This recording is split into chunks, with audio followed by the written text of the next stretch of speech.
This is Hidden Killers Live with Tony Bruschi, Stacy Cole, and Todd Michaels. Was the murder a gift? That's the big question that, when questioned, who would ever call it a gift? Well, look, I think you guys did a lot. Maybe not directly. Maybe you didn't kill him thinking, hey, this is Harvey's birthday present. But you sure were callous enough to kind of make jokes about it after the fact. Not necessarily Wendy, but let's take a look at this clip and her recounting of that. Oh, stand by 1 second. Okay. He's still stuck on the guinea pig thing. So give Todd just a little second here to get this rolling. It's interesting the way that it's been looked at. Was the murder of Dan Markell your dad's big gift? I mean, that's, of course not. That's a horrible thing to say. What about the grandchildren getting full unfettered access to the grandchildren? My Could that parents have been had the full big gift? unfettered access to their grandchildren always. Not when they lived in Tallahassee. Well, whenever they could come up and see them, they did. They were 50% of the time with Dan Markell, right? Sure, but whenever they were with me, they had full unfettered access.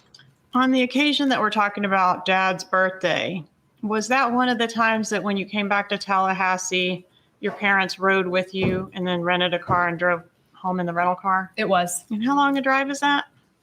It's about 7 hours. During that 7-hour trip, or at any time when you were in South Florida, was there any discussion of a murder at all? No, absolutely not. Any discussion of what to do about Dan? No. Any further discussion about bribing, converting to Christianity, any of those strategies? No, that ship had long sailed. Any discussion on that trip about the pending motion to preclude your mom from having contact with the kids? No. What was wrong with the TV that was repaired the morning of the murder?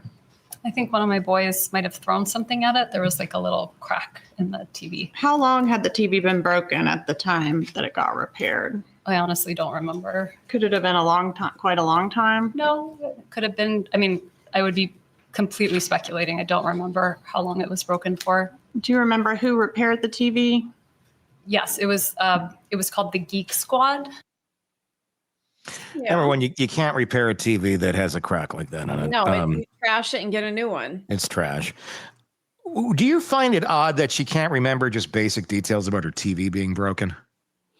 That is a bit odd. Yeah, because I mean, I would think you would be able to say at least, months or weeks or days, you would have some kind of sense. So, yeah. Yeah. Well, I have a TV right now. It's an Amazon Fire TV, and it's been malfunctioning. It's brand new. I can tell you everything about it that's happened over the last couple of days in great detail because it legit happened. Mm-hmm. So it's not broken. It's not cracked. I would just think, I mean, it seems like that's an odd detail not to remember basic things about. Mm-hmm. Probably because it never happened. I mean, well, it's broken. It was broken, but what I'm wondering is why do you not remember any details about it? Or how does this, it feels like it ties into this in some way, shape, or form in a way that Wendy doesn't want to talk about. I mean, and I know maybe one of my kids threw something at it. Like, yeah, or maybe you threw something at it. Maybe you punched it. Maybe you hit it. Maybe you chucked something. Because look, if you're really pissed off at your family for murdering your ex-husband and now you're in the middle of this shit show for the rest of your life, yeah, I'd probably chuck something at my TV. I mean, I'm not a violent person. I don't think I've ever thrown anything in anger, but I think that I might take this cup here if I was accused of that, and it might go into a screen if I was living the life of that family that constantly dug their hole deeper at every which direction they could go. And you're like, are you all this dumb? Are you all this fucking stupid? And that's what I was getting at, is that there must have been some moment that caused this. Yeah. Something, Yeah. some triggering moment that just made shit explode around her. So what if she is the unwitting beneficiary here? I mean, even if Wendy didn't know, the result was the same.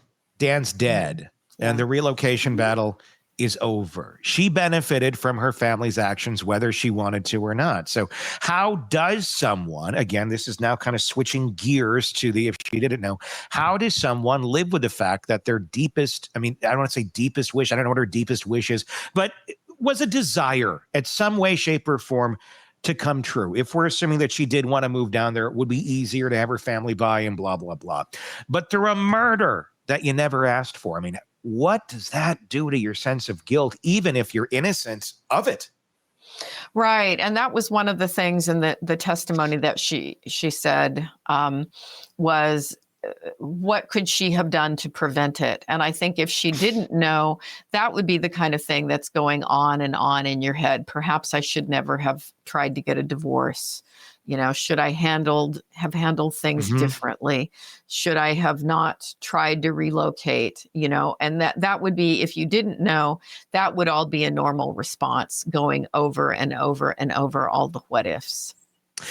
That is true. You did point that. That's a good thing that you pointed out there. Where what if I would have done this differently? What if I didn't get that? I mean, because she does identify that a few times. Of maybe if I just didn't get the divorce, maybe none of this would have happened. Yeah, I mean, not to say you shouldn't get divorced if you're in a really unhappy situation, but yeah, I mean, maybe if your family, and I wonder what the deeper meaning is to that too. What if I didn't get divorced? Does that mean you didn't want to get divorced? Or does that mean, what if your family didn't talk you into getting divorced?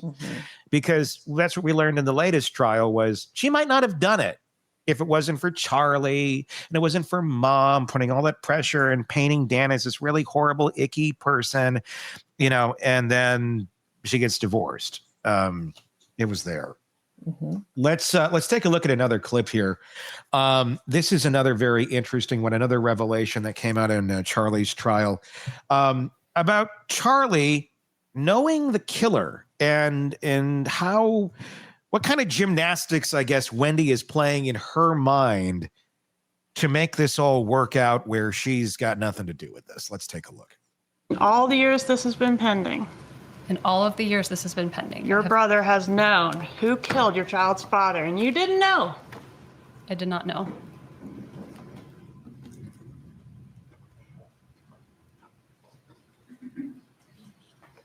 Do you know why Catherine McBanois was on the payroll at the Adelson Institute? I believe that she worked there. What did she do there? I know my brother met her at a dental office, so I'm guessing administrative work of some kind. Did you ever observe her doing administrative work there? No. How did the killers in this case know that Dan Markel was planning to leave town the day after the killing? I have no idea. You knew he was planning to leave town the next day, didn't you? I did, yes. Did you convey that information to anyone? Absolutely not. To your knowledge, did your brother have that information? I don't know why he would have known that. So if the killers were told it has to be done today because he's leaving town tomorrow, we don't know how they knew that. I have no idea how they knew that. But it would have to come from someone familiar with Dan Markel's schedule, wouldn't it? They would have to find out somehow. I don't know how. Prior to Dan Markel's murder, when were you last in South Florida? Was it this trip that's pictured here? No, because it was my dad's 70th birthday in early July, so I would have gone down to celebrate his birthday. Okay, when's Dad's birthday? July 5th. How long were you down there for that July 5th trip? I don't really remember offhand, but my guess is about a week. Did you see Charlie Adelson on that trip? Yes. We celebrated my dad's birthday, the whole family and friends, everybody. Did you see Catherine McBanois on that trip? There's a lot of, and I'm noticing this kind of hard, how dare you attitude with some questions that are flying at her. And, you know, I know with a lot of narcissists, a big issue with them is, you know, it's how dare you insult me? How disrespecting. They don't like being disrespected. It's a big key point in that seemingly of a mindset. When you call them out on obvious shit, you get the We see it in Donna a lot. I see like mini versions of it in Wendi. And I'm not saying she's lying, but is Wendi a really shitty liar? Well, I thought this was one of the more damning clips that I've seen, because not knowing anything about what Catherine did, how she was involved, it's really strains credibility. She feels like she's overacting in a lot of these. There's a rhythm to Wendi. Again, this is my conjecture. She's not been charged with anything. She's innocent until proven guilty. But again, as the attorney said, stay tuned. The fact that she reacts the way she does. Do you notice her cadence? How when she's questions about things, she isn't talking like baby girl voice, but she gets really, I don't know. And she kind of has this little colloquial, it almost sounds Northern like accent. Like, oh, I don't know. I don't know. Hey. She does, but it's not part of her normal cadence. That's the point. It's not normal talk for her. I don't know how anyone would do that. I don't know. It's a shift into like, how can you look at me? Do you catch that? Or is it me just like watching this way too much? No, I think it's a subtlety, but when it's almost like we all have little mini, we're not all multiple personalities, but we've got these little personas, the masks that we wear, and voices, way of speaking. My husband accuses me of whining when I want him to make me food. He goes, "You're using your little girl voice. Please, would you do it?" He does all the cooking here because he likes it and I don't. So when I'm hungry, I beg him for food. And he said, and I'm not aware I'm doing it, but you're like a cat using your sweet little. Yeah. So I think it is probably something that all people do. They do a switch depending on what's happening with their mood. Yeah, I mean it's manipulation, but it's what we do but we do. I mean, life is manipulation to a certain extent. I mean, it's going from point A to point B. It's not all evil, but yeah, there are certain things that people do, and it seems Wendi. I don't know how conscious she is of the Probably way that she not. presents. Probably not. Mm-hmm. Let's watch another clip here. This is another interesting one. This is about Donna. Talking to Wendi, and this was talked about in the last trial, but this was also talked about in Charlie's trial, about how Donna really has to give the performance of a lifetime to keep everybody on the up and up, to keep the family safe, to keep the story straight, to keep everybody out of prison. Weird thing to say to somebody if you just want them to tell the truth. Let's take a look. You need to be a good actress you can be a good actress when you want to. I've seen you in action. You need to put on the performance of your life. Jibbers hasn't beaten the Adelson family yet. Who's Jibbers? Jibbers, she's referring to Danny. And was Jibbers a name he went by or just something you called him behind his back? Jibbers was a silly nickname that I gave him during the divorce proceedings when he was being pretty scary and threatening, and it kind of made me feel less scared of him. Okay, so not something you called him to his face. No. But that was a word that was only used to describe him. Yes, it was a nickname. Okay. So in this, again, your mom is referencing how everyone's life is being affected by this relocation, including your brother, Charlie. Do you agree with that? That is what she said, yes. All right. Is your mom overprotective of you? Yes. All right. And is it fair to say she's a little on the controlling side? I don't think she's controlling, but she's definitely overprotective. Did she ever try to micromanage your life?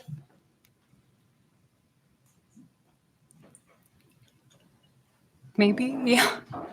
Did she have an interest in who you were dating and who you weren't dating and who you should be dating when you were single? I think she was usually disappointed that I wasn't dating more. Okay. For example, isn't it true that she would not let you drive to and from Tallahassee to South Florida? Well, I used to drive before I had the boys, but they were young and she preferred to come with me and give me some extra support. So what would that look like if you were going to take a trip to South Florida? Would they come up here and get you or? No, sometimes I would go myself with the kids, but I was breastfeeding both of them. So it usually looked like me breastfeeding a child while I entertained the other in the Okahumpka rest stop. So Okay. it was a lot. It was helpful to have some backup. I mean, I get, and sometimes in life it is nice to have that extra backup. Even if you are an adult, having a parent or somebody come with you and help you in certain things, in certain situations, it's great. But it doesn't seem to be the dynamic here. It seems to be normalizing over-controlling behavior. And when it was thrown out there, did she micromanage your life? And Wendy's big pause. Pause. Mm-hmm. And then... I don't know if I call it that. Mm-hmm. Was it embarrassment that she's embarrassed to admit that she is? Was it a shame that she's embarrassed that her mom is this way in her life at this age?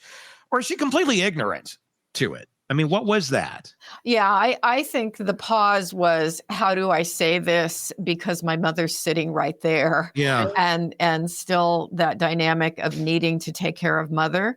That's so ingrained in her, and only maybe partial awareness of how abnormal mom's behavior was, because it's really, really obvious that she micromanaged. And I think that pause was, okay, shit, how do I give something that's a legitimate answer here without upsetting mom? Probably. Do you think it was fear-based as well, that she's afraid? She knows what her mother can do if you piss this woman off? Because if you have one of these enmeshed families, you know what they're capable of because you've seen it. And they operate out of fear. So she's sitting there going, I got to toe the line here. I could go to jail. My brother could go to jail. But this bitch over here, my mom, she could make my life a living hell. So I'm almost more afraid of her than I am. 100%.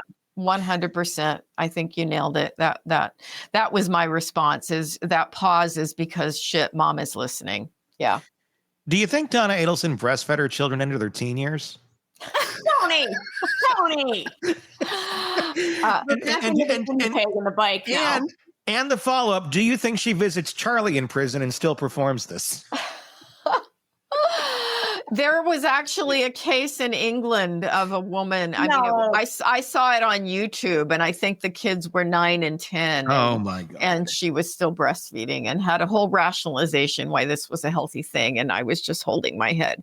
So I did recommend, though, I recommended that video to clients who were over managing their kids or had a parent that was over managing them. I said, there's a video I want you to see. And I'm not saying that this is literally what's happening, but I think that there's a message here for you. And people were, it was an effective therapy intervention. People were so shocked by it. They said, whoa, I get it now.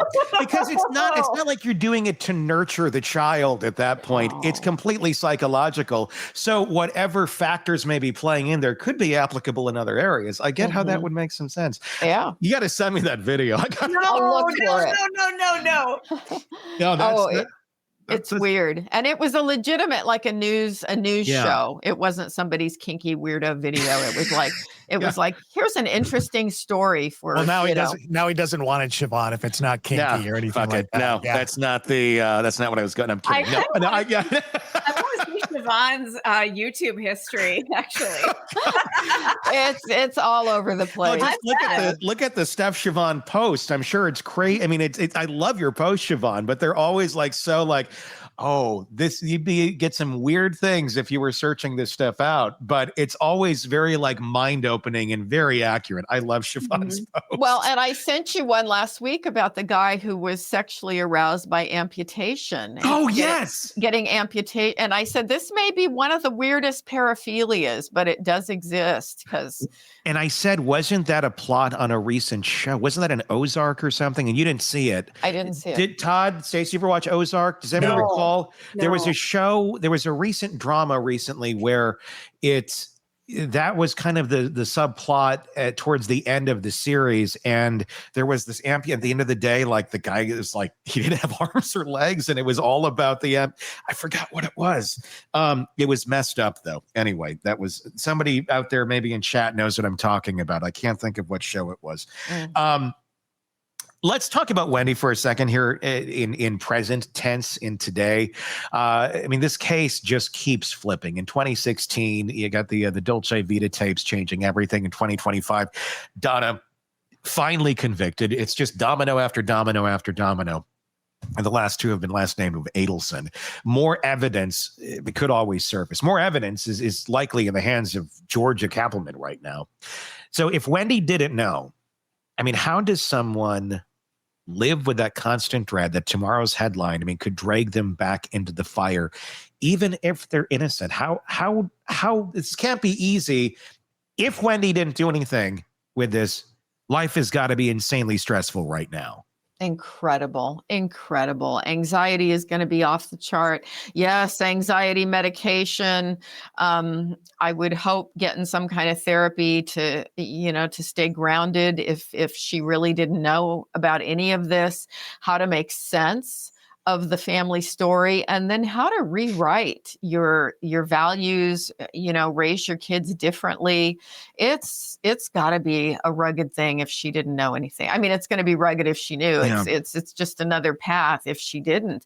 And I mean, does she speak French? Can she move to France and change her name? And I mean, that's what I would be looking at, is how do I separate myself from this? I'd leave the country. To go into hiding or legally do it? Just I'd legally do it. I would just say I'm reinventing myself. I want a new identity. I don't want to carry this baggage with me. Yeah. I think that would be a healthy thing if she can do that legally. I mean, just sort of erase this. And I agree. I mean, if she has nothing to do with this, you're never going to break away from this. No. Why the hell not? Yeah, why not? Carry the stigma forever. In Florida, I'm sure everybody recognizes her. I mean, around the U.S., we recognize her. People in Switzerland probably recognize her, but she would at least have a better shot at reauthoring her life somewhere else. Kind of a pray love situation. I like that. Yeah. Kind of how Stella got her groove back. Sometimes Stella does get her groove back. Little waiting to exhale in a weird way. I mean, that's got to be just the unknown of this whole thing, whether you are involved or not involved. That would be the worst part of this. And just knowing that other shoe could drop at any point in time, whether you did it or not, because that's really where she's sitting right now, because there's just a lot that's out there. Fascinating breakdown of it. As obviously we've said, Wendi has not been charged with anything. She is innocent. It's all speculation. It's all allegation. It's all this. It's all that. And we'll see where it all plays out. But we'll definitely keep watching it right here. Let me know your thoughts in the comment section on YouTube, if that's where you're watching us. If not, search Hidden Killers with Tony Bruschi to find us there, or search it wherever you get podcasts. You don't miss any of our coverage of this and the many cases we cover for you right here. Shavaun, thank you for being here. Her book, Nightbird, that's the new memoir. It's very good. And also The Minds of Mass Killers. You can get those wherever books are sold. For Stacy, for Todd, I'm Tony Bruschi. We'll talk again real soon. Want more on this case and others? Then press subscribe now and don't miss a moment of true crime coverage from Tony Bruschi and the Hidden Killers podcast. There we go.